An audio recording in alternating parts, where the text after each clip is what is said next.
Tēnā koutou katoa na mihi nui kua hui mai nei mō tēnei rā. Welcome and thank you for your time and coming to this really important kaupapa o osteoarthritis.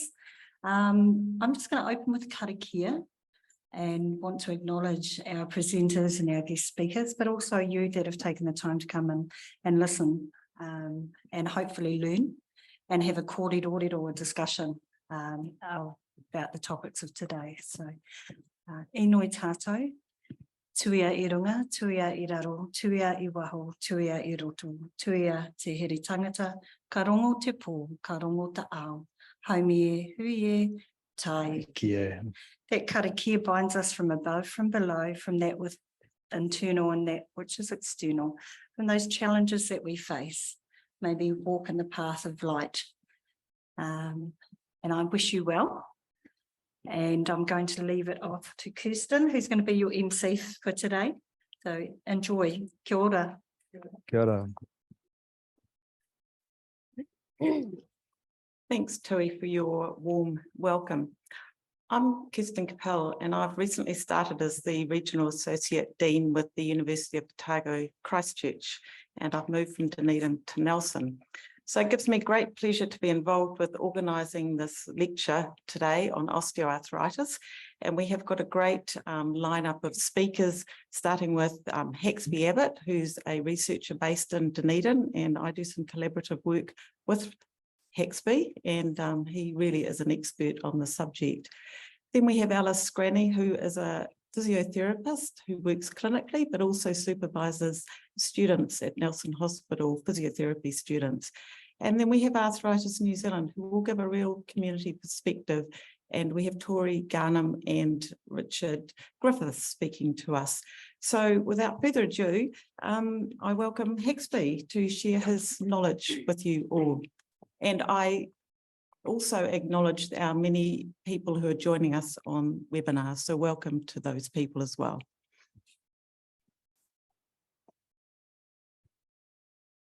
Okay. All right, tēnā koutou, tēnā koutou, tēnā koutou katoa. Thank you for the opportunity to come and talk today about osteoarthritis and what we can do about it. This is frozen up again.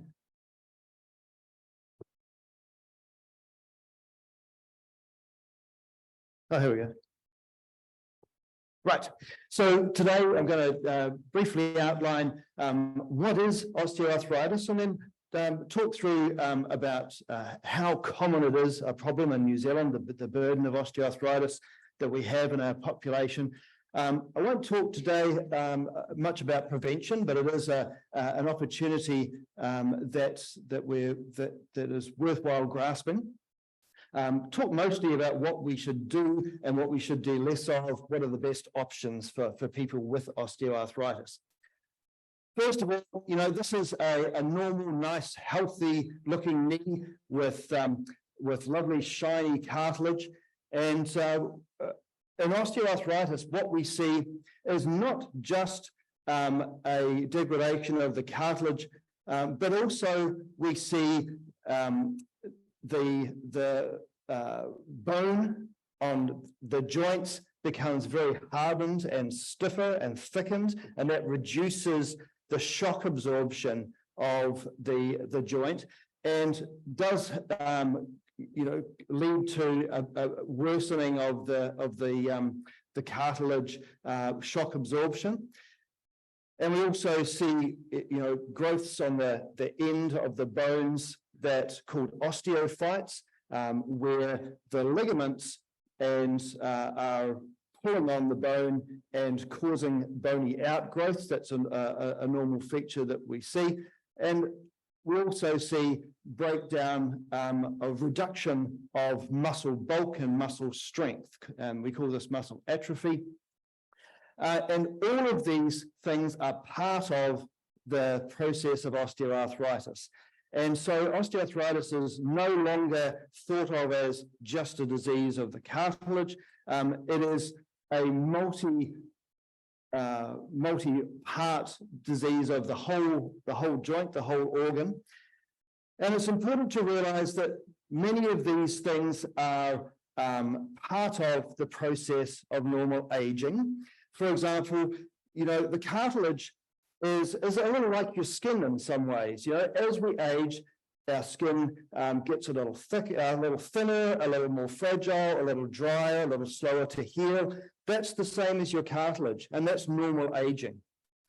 And it's only when you get other parts of the disease process happening as well, in particular the muscle weakening and the reduction of muscle strength around the joint that reduces the ability of the joint to have good shock absorption, that sometimes symptoms start to develop, that soreness and that stiffness after activity. That is when you have the startings of the disease of osteoarthritis. Just some thinning of the cartilage, just some normal wearing down, thinning of the cartilage is not osteoarthritis unless it has the symptoms along with it and some of these other features that we see, the bone thickening around the end plates of the bone and the osteophytes, etc. And what we understand now as the disease of osteoarthritis is that it's a metabolically active process where your body is able to recover, your body is able to heal and to repair damage. And in the joint, the body is able to heal the cartilage. And that cartilage can recover through rest and through sleep. And it's only when the amount of strain and mechanical factors that lead to some of the overpowering of the body's ability to heal, that we start to see the balance tipped and the body is not able to repair the cartilage and the joint as well as it was able to, and then we start to get the accumulation of the processes of osteoarthritis. And so if we just change a few of those mechanical factors, like particularly the strength of the muscles around the joint and the ability of those muscles to better provide shock absorption around the joint as we move, then that can tip the balance back towards better healing and slow down the process, and in many cases, halt the process of the development of osteoarthritis. So it's important to realize that it's not a one-way street. It can be, you can have some effect on the slowing down of any beginning of a disease process by changing the mechanical factors, particularly around muscle strength, muscle function, sometimes joint alignment. If there is, if you see a health professional and can see that there is some joint alignment issues that could be tweaked a little bit to just reduce the mechanical strain on the joint. Losing excess body weight really helps the lower limbs because, all of the weight you carry must go through your lower limb joints, and that creates some, increased strain, increased mechanical factors on your joint, and also some metabolic factors as well. But, by understanding that it's a process that takes place in all the joint tissues, and there are aspects of it that are changeable, that can be modified, that can be improved, then, that's when you realize that decline is not inevitable. It is a process that we can modify. Joint replacement surgery is not an inevitable end point from osteoarthritis. Only about 15% or so of people who ever get osteoarthritis end up having a joint replacement. And so there are many people who are able to manage their symptoms very well and avoid the need for surgery, either delay it or in some cases prevent it through life. There are no disease-modifying drugs. There are only pain relievers that help the symptoms. And so we need to focus on the things we can do. And largely that is related to those mechanical factors that I mentioned earlier around strength, body weight, alignment, muscle function, etc., and the amount of strain we have through work.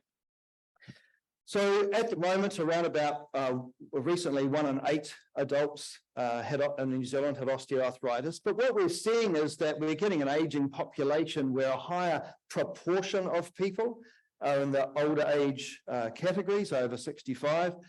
And at the same time, we're seeing the average age where people get osteoarthritis appears to be getting younger. And so those two factors together mean that we're going to see a lot more osteoarthritis in the population. It'll be up to perhaps 2 in 8, of adults in the future. And some work that we've done on modelling the projections for the future show that the prevalence, of the proportion of people who will have osteoarthritis is going to go up by, nearly double, over 75%. In the coming years to 2038. And that brings with it increasing demand on the healthcare services and increasing costs, not just direct costs to the health service, but to society. So I won't talk today about prevention, but preventing overweight and obesity and preventing joint injury are really powerful ways to reduce the future burden of osteoarthritis that we're not exploiting well enough in public health. We'll talk mostly about what we can do about the symptoms and disease progression. And it's important to realize that of people who have osteoarthritis, many of them, the last time they were pain-free was a long time ago. But there is still time for action and to improve the treatment of those symptoms and reduce those symptoms. Many people are of working age. That has an effect on productivity of our workforce, but also can lead to premature retirement and people having less money in retirement due to having to reduce their work early. So it's an important problem and one we need to address. But it is a challenging condition to treat. And so knowing what to ask and finding out the options that we'll hear more about later from our other guest speakers is important. There are a lot of options, all the way from the kind of nutraceuticals, if you like, supplements and things that are getting touted by advertisements. When there are not readily available medical treatments, often that vacuum is filled in by the advertisements from alternative providers. And in many cases, some of those have shown to have some effectiveness and others less so. And we can talk about those a bit more later.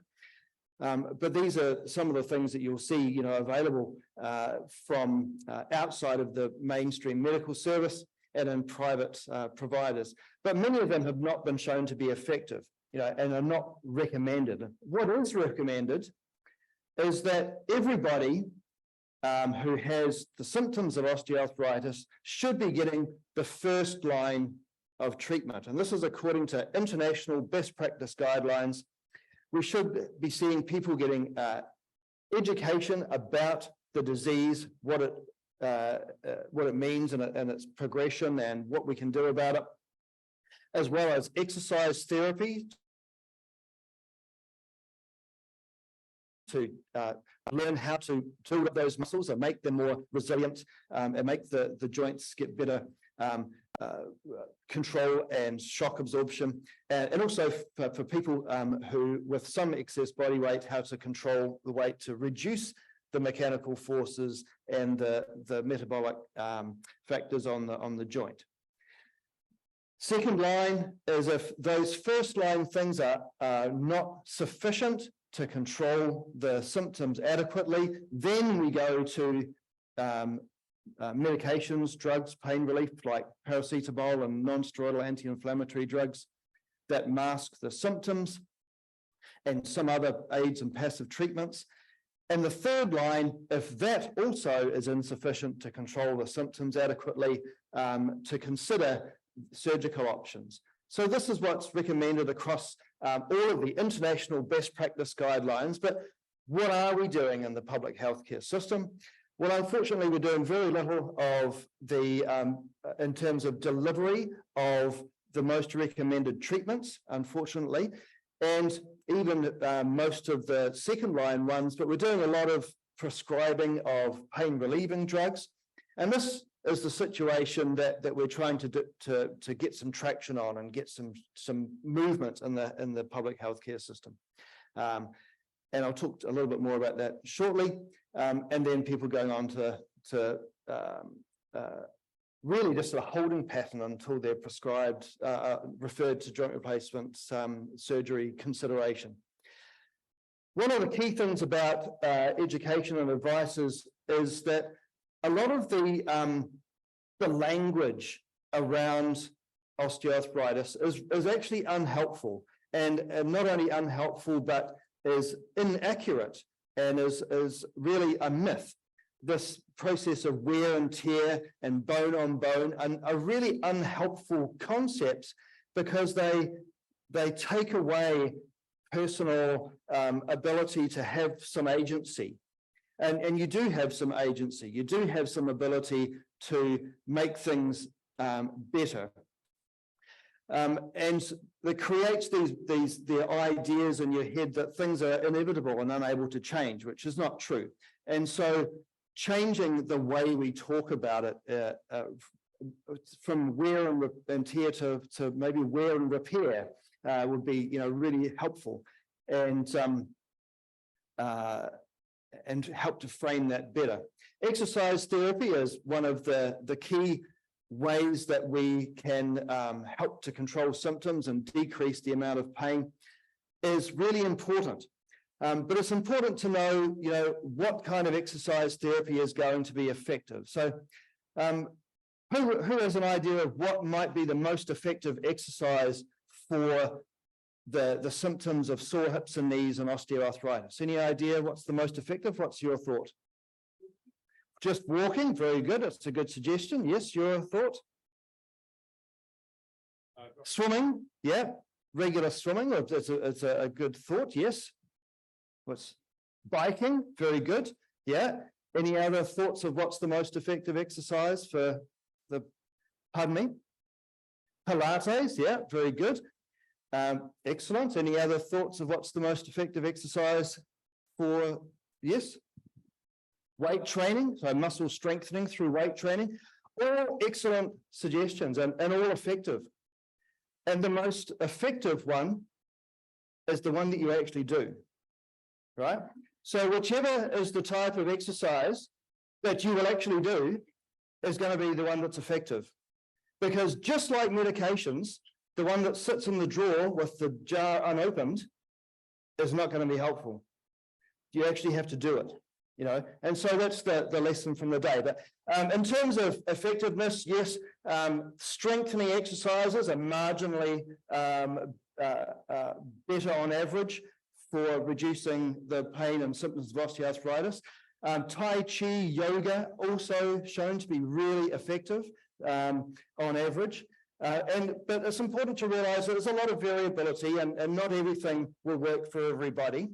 And it's the same with medications. Not everything is going to have a strong effect for everybody, but some of these things will be very good for the majority of people. Joint replacement surgery in those people who progress to the point where that's necessary is very effective and very cost effective. And the key to it is being offered, at the right time for the right person.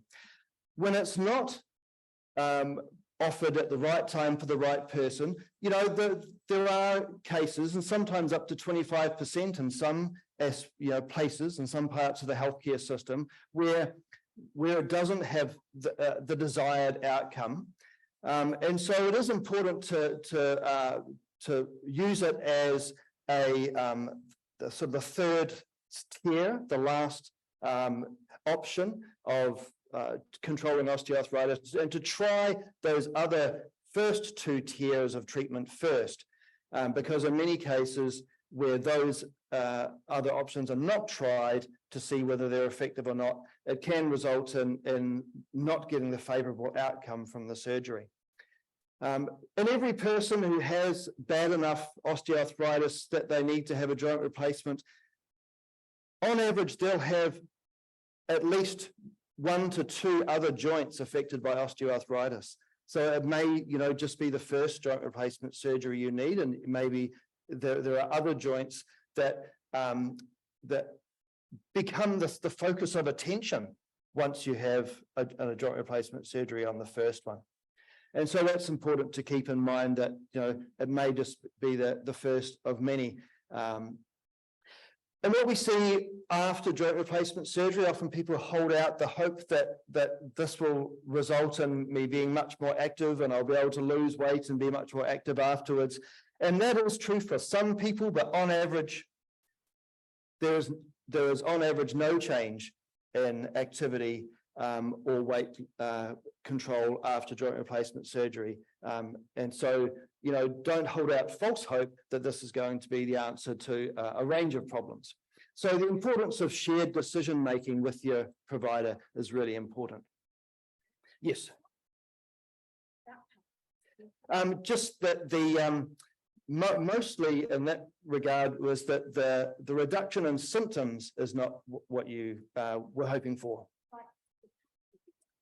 Well, not necessarily. That's yeah. And so sometimes by not selecting the right patient who actually is indicated for the surgery, then it fails to address the real cause of the problem, and afterwards the problem is still there, and that can happen. And I can talk a bit more about it later, but I need to move on. So yes, there are challenges and barriers that we need to address, and improving the recognition that we can manage it effectively, to provide better knowledge and education about it, and to make sure that the system is able to deliver the treatments that are most effective. And in that regard, we have a collaborative consortium of health professionals and academics trying to make some progress on improving the healthcare delivery for people with osteoarthritis in Aotearoa. And part of that is an annual conference. And this year, we're having it in Dunedin, and we're welcoming people with osteoarthritis to come along for some of the event as well, and providing some expert advice and sessions, and some discussion sessions, and in particular getting the views of people with osteoarthritis about what should be done. All right, I'm going to pass on to the next speaker.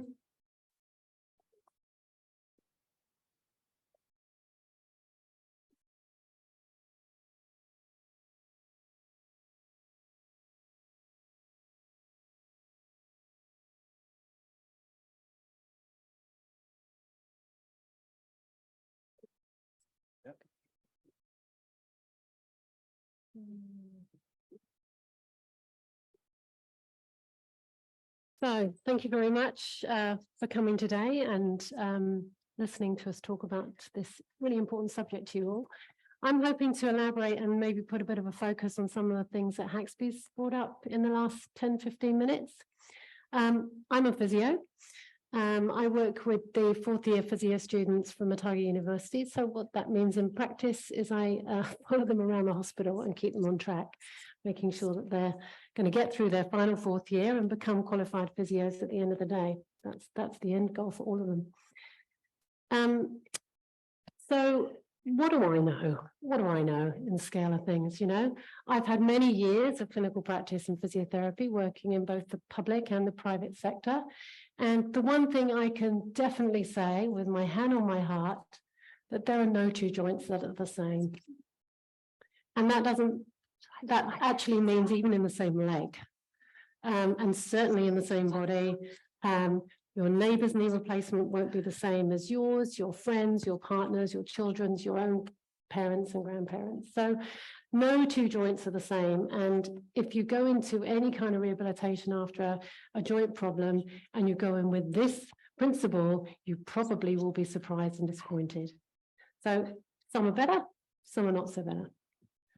So Haxby's already talked about what arthritis is from a very sort of clinical and anatomical point of view. I'm going to talk about it in terms of, this is really a medical model. It's represented generally by pain, by stiffness, by lack of movement. We call it inflammation, we call it wear and tear. We'd like to call it wear and repair. I think that's excellent. This is how we're set up to see it. But the reality is that for you and for those experiencing any kind of joint or limb or any kind of pain, come to that, it's about living your life on your own terms and being able to do all the things you want to do. And that could be anything from knitting to marathons. It could be, maintaining an active lifestyle, continuing to work or not. It could be getting in and out of the car to international travel. So from a physio point of view, we kind of zoom out. And yes, of course, we think of it in terms of the joint pain and inflammation and stiffness or lack of strength or weakness, but we like to see it in terms of what does it mean to you? How does it manifest in your life? And how are we going to help to try and turn those things around? Sorry. So how can physio help? What do we actually do? In a traditional model, this is kind of what it would look like. This is what you probably expect to see and hear from a physio, that they're going to kind of poke you and rub you and manipulate you and throw you in the pool and get you doing crazy things. They're going to rub you and they're going to talk at you and you're going to tell them your problems and they're hopefully going to fix it all. That would be possibly what you'd expect. Possibly what some of you have already experienced. I don't know. Be interesting to hear your experiences of what you expected from physio and what you actually got. That would be a good conversation. What it is not. Yeah, we're hoping it is not that. But for me and what I advocate in my students, and I think what I advocate in terms of allied health, is it's so much more than that initial slide. And I'm hoping this isn't going to make you feel dizzy, because it made me feel a bit dizzy. So it is advice. And it's many of the things that Haxby alluded to in terms of the language we use when we're talking about these kind of issues. It's support. It is certainly education and everything that is wrapped up in. It's information, it's education, it's new terminology, it's different language, it's all those wonderful things. It's networking. And I'm really hoping that out of today, there's an opportunity to network with the likes of the speakers here and other people in the audience who probably have got resources and valuable information to offer. So I'm hoping at the end of this lecture, there'll be an opportunity to do some of that networking. Physios are really good talkers and they're really good doers and they love putting people in contact with each other. So we're motivators. We will encourage you to follow through with what your heart desires in terms of what you want to get out of while you're with us. So whether that's marathon running or whether that's getting in and out of the car, we will find a way to encourage you to do it, and we'll find a way. We motivate, that's kind of the same thing. We'll also connect you. We'll definitely put you in contact. It's a little bit similar to networking. We'll connect you to either other health professionals, potentially, if it's needed, other resources in the community or within the health system, whether that's inside the public system or outside. Definitely making those connections to achieve the outcome. We are good talkers, but we're sometimes good listeners. Listening to your story. Physio is very privileged in it has the golden opportunity, and generally speaking, I won't speak for everybody, but a little bit more time to sit and listen to where you're at with your joint pain or your limb pain. So we often have a little bit more space to sit and really understand your story, where you're going with it and how we're going to get there. I'm hoping that is your experience too. We're certainly there to empower you. By doing all these things, we're going to give you all that sort of resources and meat and education and everything that's going to allow you to move on and do the things that we're asking of you. We talk a lot, said that. And we advocate, definitely we advocate. So depending on what line of the journey you're on or where you are in your journey, we can advocate in terms of pushing it on faster, making it go slower, going a different way, trying a different route. If you don't have the voice to speak or you don't know where to go, physio is a really good advocate in that space. And I'd like to think we're inspiring, but I would say that. So it's more than just the strengthening and the lengthening and the mobilizing. It's way more than that. And we do care and we help. Oh, look, it goes on. We validate. So much more than just who I've said. Look, it does go on. All right, right. So let's get to the nuts of this then. How do we access physiotherapy? How do you get to these wonderful people who are going to provide all this amazing service to you? Well, there's a few routes to you out there, and there's probably more than I've highlighted on the slides. And some of these resources are here today, and let's hope that you can connect with those later on at the end of the session. Your GP is probably a go-to person, I'm afraid to say. They'd hate for me to say that, but I feel it's the truth. So the GP is your go-to person in terms of, talking about medication and the overall management. There are many, many community groups out there, some of which we will talk about hopefully towards the end of the programme, and some of you in the audience will be aware of that, and we'll have resources to share with some of you to point you in the right direction to those community groups. There are heaps and heaps of online resources, heaps. So it's a case of finding the ones that are credible and have the programs that align with what your goals are. There are local directories and newsletters and brochures and pamphlets. They're everywhere. And it's about finding the right one for you. So that's where the physio can come in and help direct you to what's really going to be useful. We've got the Arthritis Foundation, who we've got here today, various support groups. You've got friends who've been through similar experiences and can help you and guide you and point you in the right direction. They may have a physio they've used that they really thought was amazing. They may know somebody who knows somebody who's had a physio who's been really helpful. ACC in the private sector, they have a resource that can direct you towards certain physios in the community that might be useful to you. Obviously, there is the hospital system and the public health system. So referring through that generally is through the GP. There are many ways to access it, I think is what I'm trying to say. I'm not going to talk about the GLAD program, so I'm just going to go backwards here because it is just one example of a program out there in terms of accessing physio. So I think just to wrap up, I'm not going to be specific about how many squats, knee extensions, lunges you need to do, because you're all very unique and you'll have your own journey and goals in mind. These are some of the routes by which you can access physio, and then it's down to the interaction with the physio and the relationship you develop with them to develop your own journey going forward. And I would welcome any questions towards the end of the show, and thank you for listening.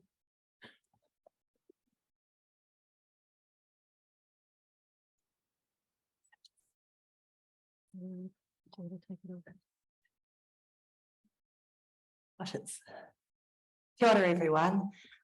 Thank you for joining us today, both online and in person.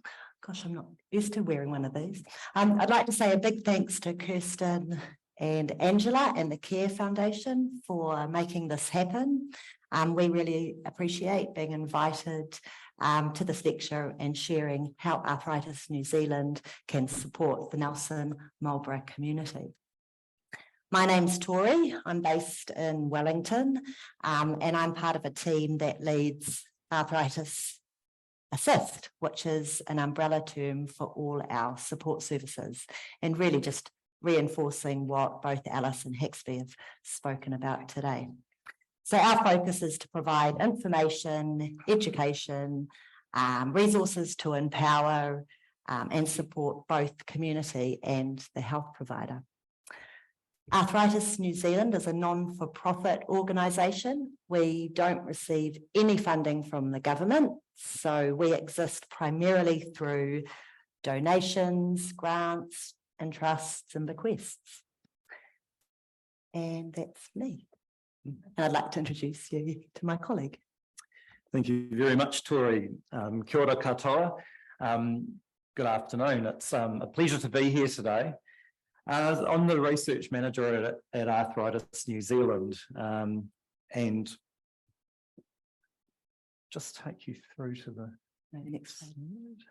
Okay, so we've got a few arthritis facts. So arthritis is one of the leading causes of disability and affects over 750,000 New Zealanders. Now, the most prevalent forms of arthritis are osteoarthritis. You can see about 57% of those diagnoses are osteo, gout, arthritis, and that is a form of arthritis, which mention that again soon. 27% and rheumatoid arthritis is 16%. Now, for those diagnosed with arthritis, it's a condition they'll need to manage for the rest of their lives in different ways. With the right information and support, it can usually be managed very effectively, and the lives of those living with it significantly improved. So it's important to acknowledge that arthritis is not just a condition or diseases that affect older people. It actually can affect younger people, and Haxby did mention that many people who have arthritis are of working age. For example, I'm 48 years old. About 5 years ago, I started getting gout flares. I ended up in hospital about 3 years ago and in a lot of pain, and I ended up taking allopurinol, which I still take today. And so I'm very much in that working age kind of cohort, if you like.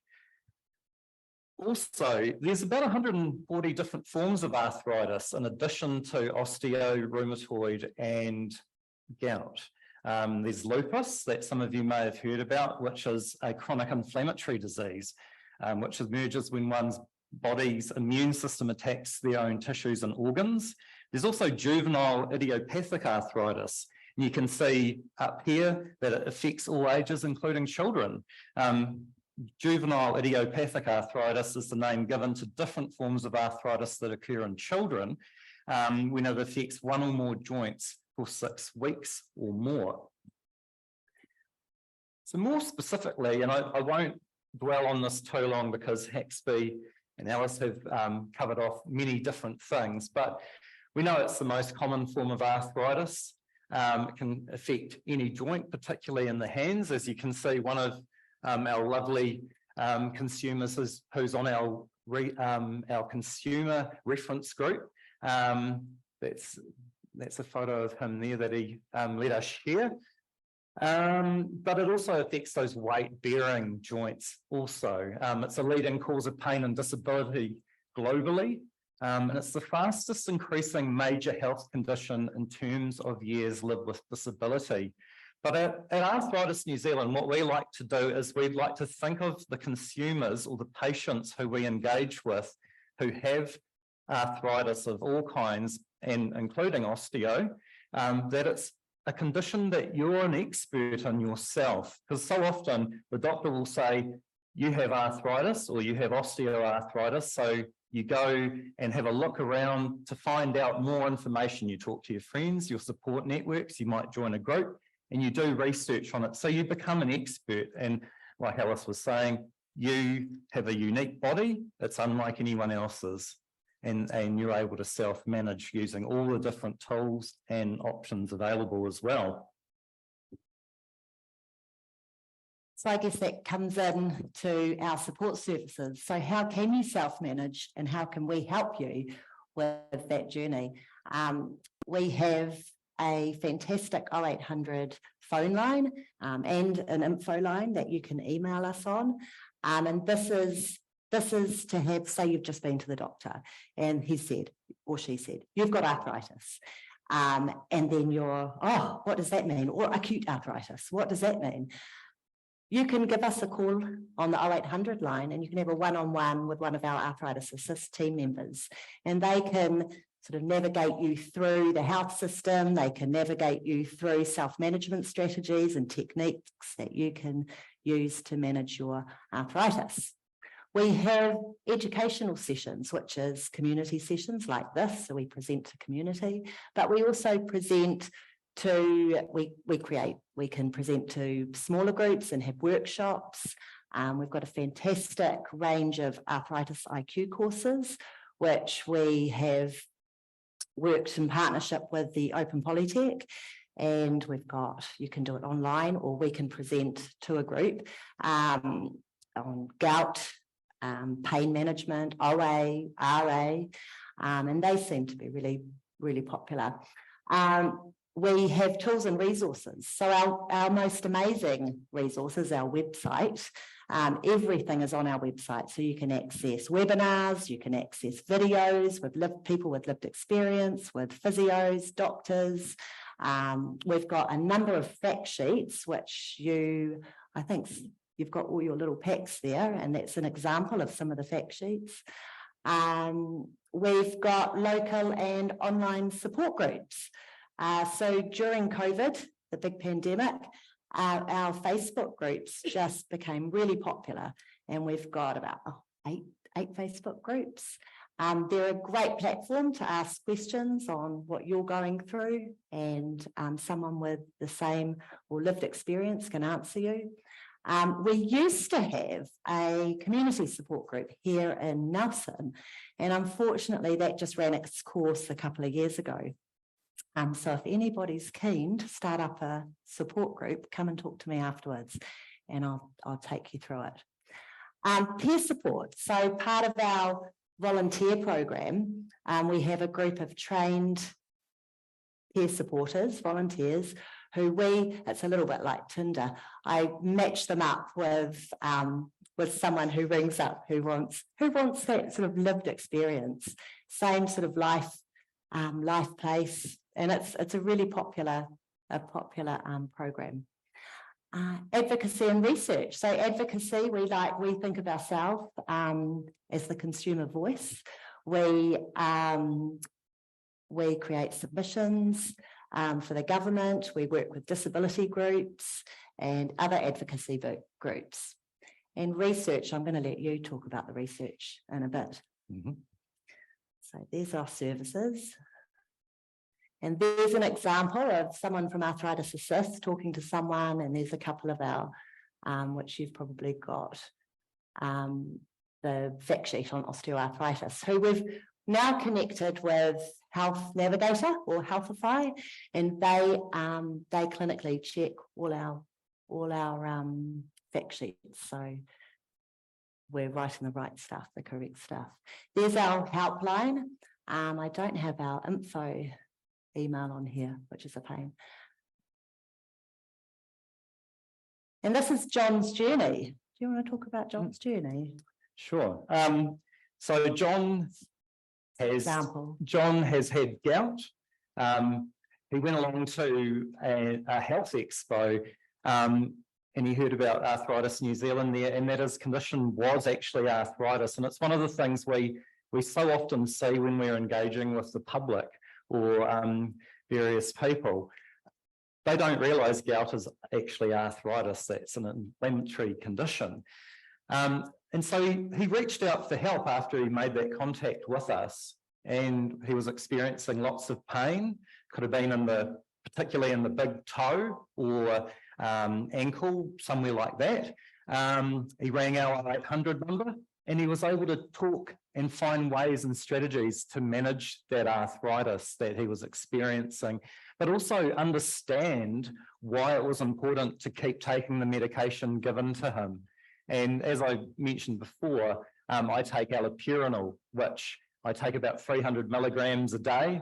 I take it every day, have done for 3 years, and I rarely ever get gout flares at all. And I can still drink a couple of beers, which is quite nice. Very pleasing. He also joined a local support network, and as Tori just alluded to, we did have a group in Nelson.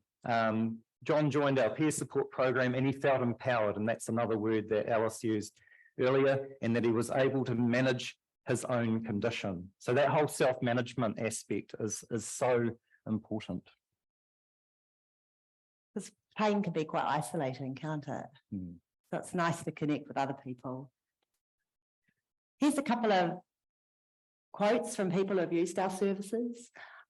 We have the online My Joint Pain program has some great self-management tools and techniques to help manage my OA. Right, research and arthritis. Okay, so we've been funding arthritis-related research since the late 1970s. Our program in 2023 looks quite different to what it looked like in 1979. It's more dynamic now. In addition to biomedical and the more clinical studies, which we might think of as the more traditional types of arthritis research, we also fund social, economic, and community-based research projects. This is so important because it gives us an evidence base or a scientifically proven information that about different types of arthritis, the medicines, the programs that people offer and health agencies offer. And also we find out ways that it impacts people and their families. And in turn, we use those insights to inform the programs and the work that we do every single day. We try to, we work to achieve 4 key objectives through funding research. I am a bit conscious of time, so I'm going to have to sort of zip through these quite a bit. I also get to talk to a lot of researchers around the country when they have new projects that they want to put into field. So I stay abreast of all the new research. And we also have a Take Part in Research page. Could I just have a quick show of hands of anyone here who has participated in doing an online survey, a focus group, or some kind of clinical trial for osteoarthritis or another type of arthritis? Okay, I had a feeling you might, that might be the case. So I'm happy to talk to you about that later on. Richard, that's it. That's No it. more. Okay. That's over. But we're going to look forward to some questions from you. There's always more to say. Always. I hope that's given you a really good overview of I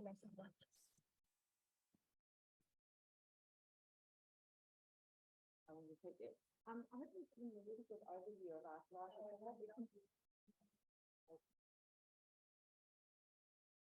I will try again. Is that working? No. I think it's for the people online.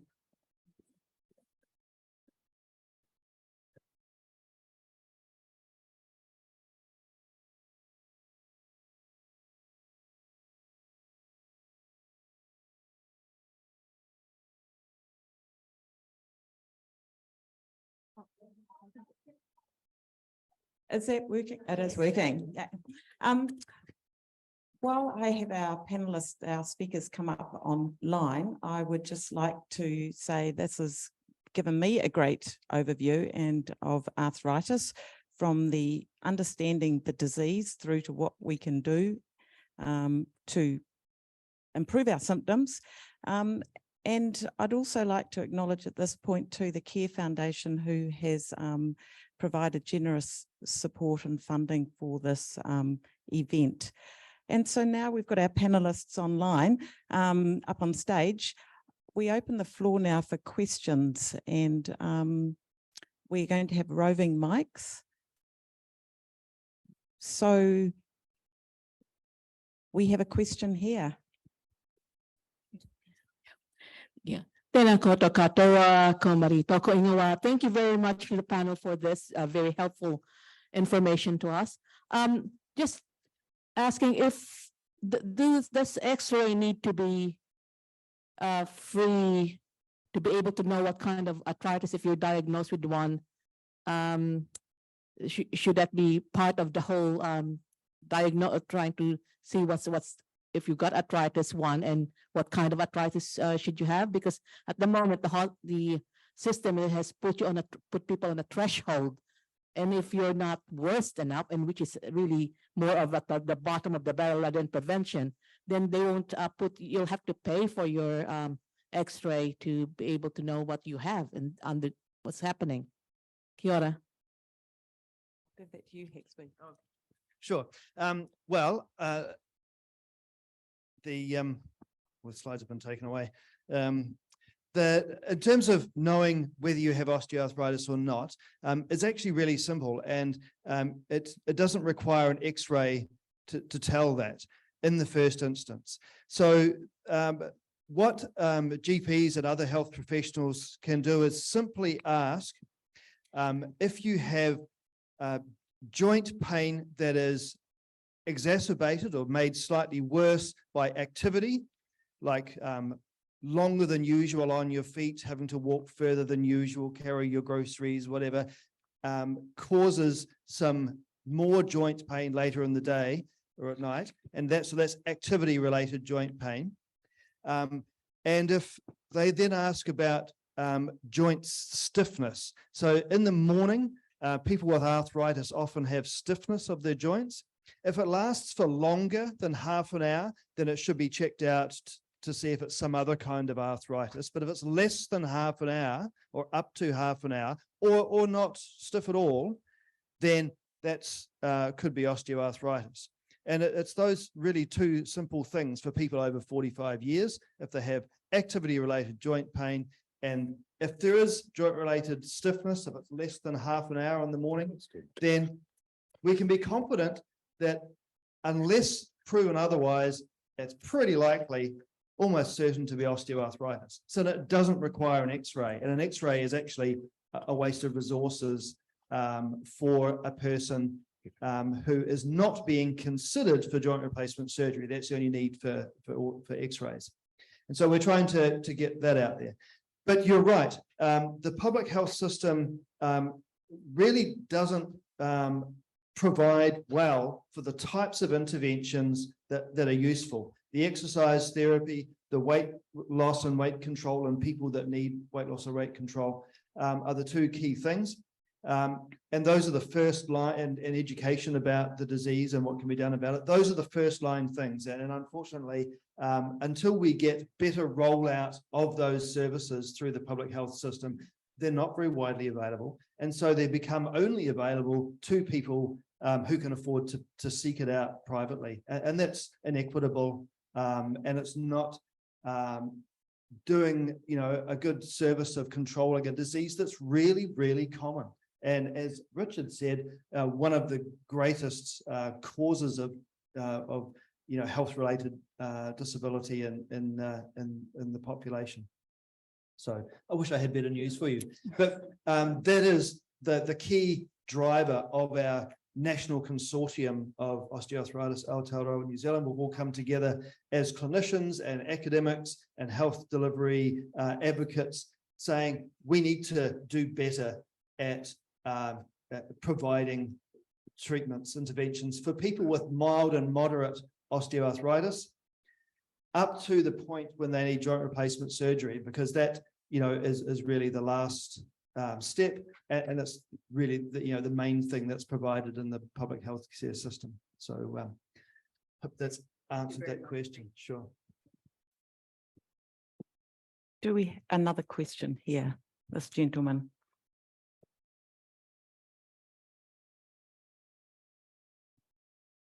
Hello, I'd like to ask our clinician a fundamental question. During fracture repair, the fracture site is first of all replaced by cartilage, which is then replaced by bone, and that seems to succeed right up until old age. Why is it that there is a problem between articular cartilage and the underlying bone? Another one for you, Hexby. Okay.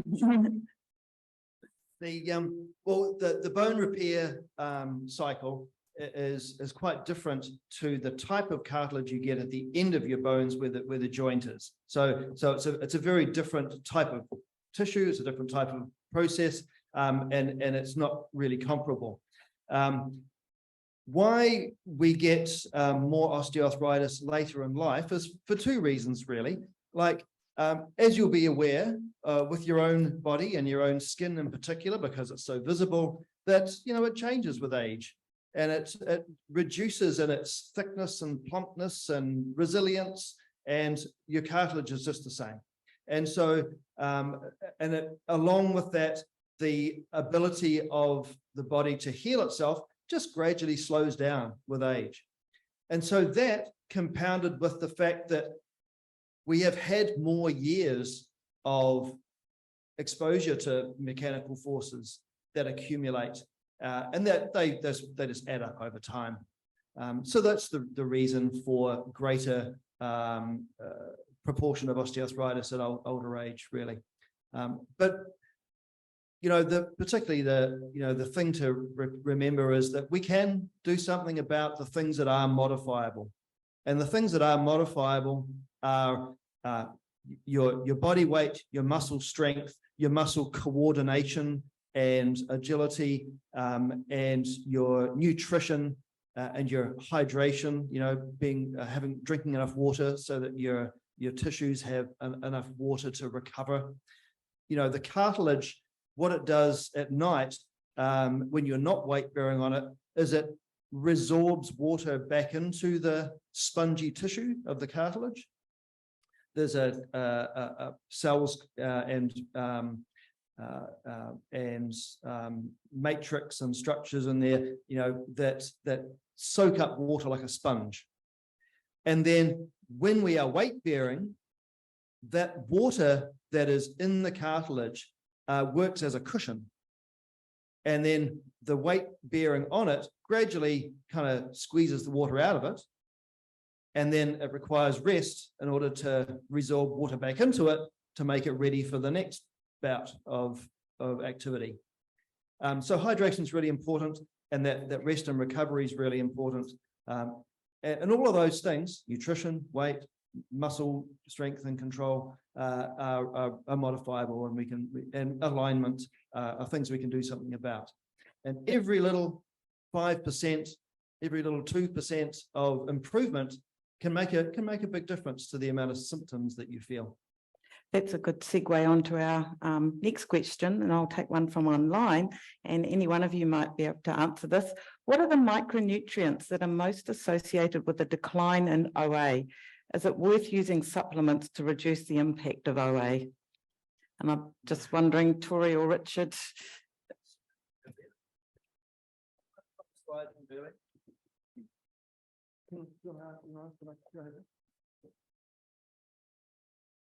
Is this a question that you get to Arthritis New Zealand and Alice?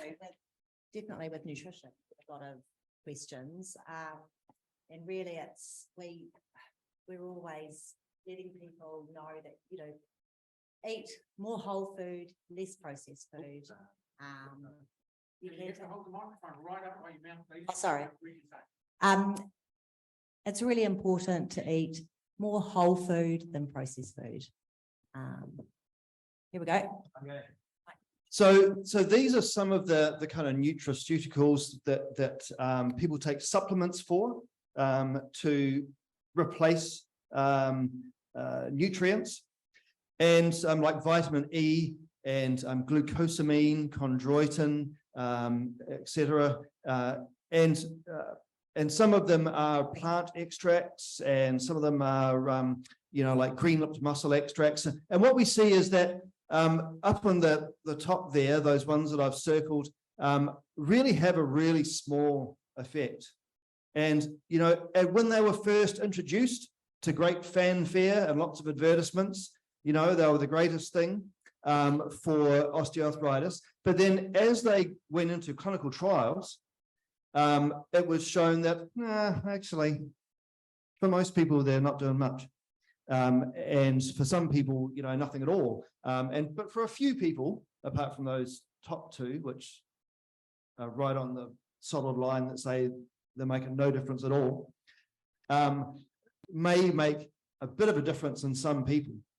And then as we go further down the list, to the likes of curcumin and boswellia and curcuma longa extract, passion fruit peel extract. We're showing bigger effects. In other words, the lines are getting further to the left away from the solid. This line is 0, no effect. And the further you go this way, the lower the pain gets. So this is causing a much bigger reduction in pain. But what we see is that, there's only been one trial of these with very small numbers of people. It's kind of like, well, we need a bit more evidence to really believe this, because these ones up here that have even 9 and 10 trials, very few actually. But when they first came out, the first trial was like, hey, this is great. But then the second and the third and the fifth, and by the time they got to 10 trials, it's kind of like, actually, the first trials were a little bit biased or not very well conducted, or they spuriously showed great effect. So nutraceuticals are unfortunately, not the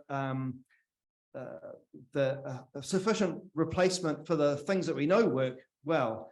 And of the treatments for osteoarthritis that have been tested, the most effective one for end-stage disease is joint replacement surgery, of course, but it's not appropriate for people with early, ordinary, mid-stage disease. The most effective is actually exercise therapy, and it's marginally more effective than non-steroidal anti-inflammatory drugs, like your typical non-steroidals that the GP will prescribe, and quite a bit more effective than paracetamol, which has actually been found to really not make much difference at all for osteoarthritis. But they all have a place in the sequence. We'll have one more question. I'm just very aware that we're running out of time and there's lots of questions, but our panelists are very happy to hang around afterwards for any of those questions. So, Raina. Yes, may I ask, what is your view on prednisone as a suppressant for osteoarthritis? Its effectiveness, do you advocate it? Do you not advocate it? I'm really not aware of any studies that have looked specifically at prednisone, taken orally or in any other way other than injections of corticosteroids. Have been, there's been research on the injection of corticosteroids into the joint. And so that can be very effective for the short term in people who are having an acute flare-up of the disease. So in a person with osteoarthritis, the symptoms go up and down, and they're often from day to day. But sometimes people get a flare of the disease symptoms where it's really much more painful than it was last month, and it's lasting for days or weeks at this elevated level of symptoms. And so it then can be considered that an corticosteroid injection can calm that down and get you over the flare phase and get it back under control again. And that's kind of okay once or maybe twice, but repeated corticosteroid injections into the joint actually are really harmful for the cartilage. It's actually toxic for the cartilage to have that drug injected into it and exposed to it. So it's a short-term, it alleviates, an acute short-term problem, but shouldn't be relied upon repeatedly. And that also leads to further destruction of the cartilage if used repeatedly. Thank you, Hexby. I'm going to have to draw this for a close, and I know we've got some more questions online, but maybe we can respond to those separately and to those people. I've found this really interesting, and I'd like to thank Alice, Hexby, Tori and Richard for presenting today.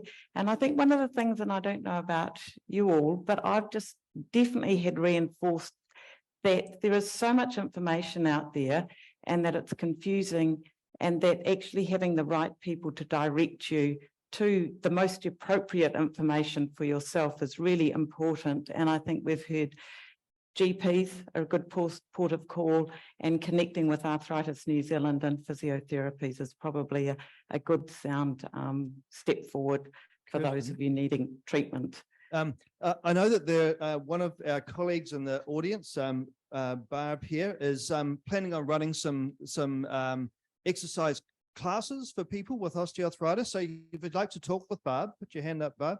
You can have a chat over there. I believe she's going to do them Mondays and Thursday mornings. So it's one option here in the Nelson community that we might find useful. And lastly, again, I'd like to thank the Care Foundation for making this session possible, and maybe we will have another one on osteoarthritis, but there's around the nutrition related to osteoarthritis. And so without further ado, I'd like to invite Sandy to close our session. Thank you, Sandy. If you... Tēnā koutou katoa. Can you hear me?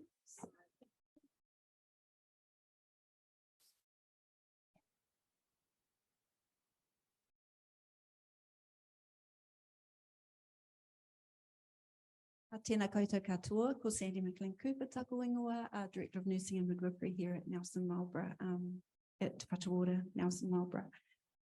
Kua mutu a mātou mahi mō tēnei wā, manakitia mātou katoa, o mātou hoa, o mātou whānau, aia ki te aorangi. Our work is finished for today. For this moment, bless us all, our colleagues, our friends, our whānau. Kia ora.